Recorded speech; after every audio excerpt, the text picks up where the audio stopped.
বসা থেকে ওঠা। দর্শক, বসা থেকে ওঠা আপনার কোমর ব্যথা অনেক কমিয়ে দেবে। বসা থেকে ওঠার জন্য এই দেখেন আমি অনেকক্ষণ বসে অনুষ্ঠান করছিলাম, তাহলে আমি এখন কি করব? আমি একটু সামনের দিকে এগিয়ে গেলাম। সামনের দিকে এগিয়ে যাওয়ার সঙ্গে সঙ্গে আমার পায়ের গোড়ালিগুলো পিছন দিকে চলে গেল, আমার হাঁটু নিচের দিকে চলে গেল, আমার যেখানে হিপবোন আছে, এই যে আমাদের হিপবোন, এটা হিপবোন, এই হিপবোনের সঙ্গে যদি আমি হাঁটুর তুলনা করি তাহলে হাঁটু একটু নিচের দিকে চলে গেছে। এই যে আমার হাঁটু, এই যে দেখেন এই হাঁটু, এই হাঁটুটা কি হয়েছে? নিচের দিকে চলে গেছে।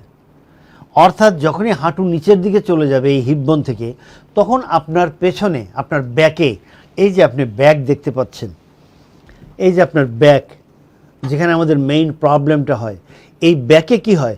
ব্যাকটা কার্ভ হয়, যা আমি সবসময় বলে থাকি যে কিপ ইওর ব্যাক হলো, কিপ ইওর ব্যাক হলো, ওখানে গর্ত হয়।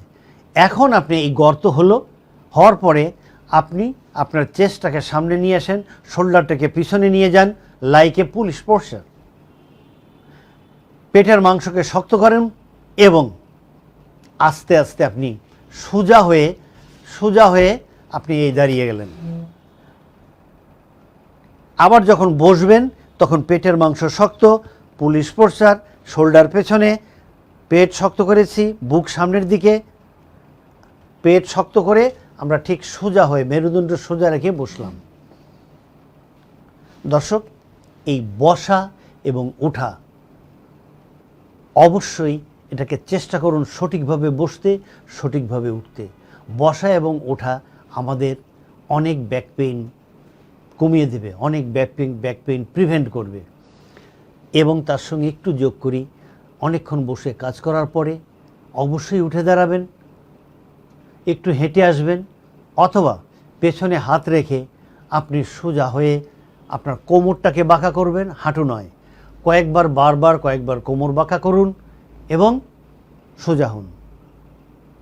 ভুলবেন না দর্শক, প্রতিদিন সকালে এবং সন্ধ্যায় কমপক্ষে আধা ঘন্টা উপর হয়ে শুয়ে থাকুন, কমপক্ষে আধা ঘন্টা উপর হয়ে শুয়ে থাকুন।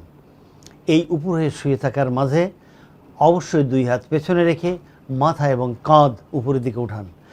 যারা বিশেষ করে সিনিয়র সিটিজেন, তাদের পেছনের মাংস, ব্যাক মাসেল তাদের খুব উইক, টাইট, তারা উঠাতে পারে না, এ কারণে তাদের ব্যাক পেইন হয়। তো মাংস যদি শক্তিশালী না হয়, ব্যাক পেইন যাবে কিভাবে? এই ছিল আজকে আপনাদের জন্য। দর্শক, ভালো থাকেন, সুস্থ থাকেন। সালাম।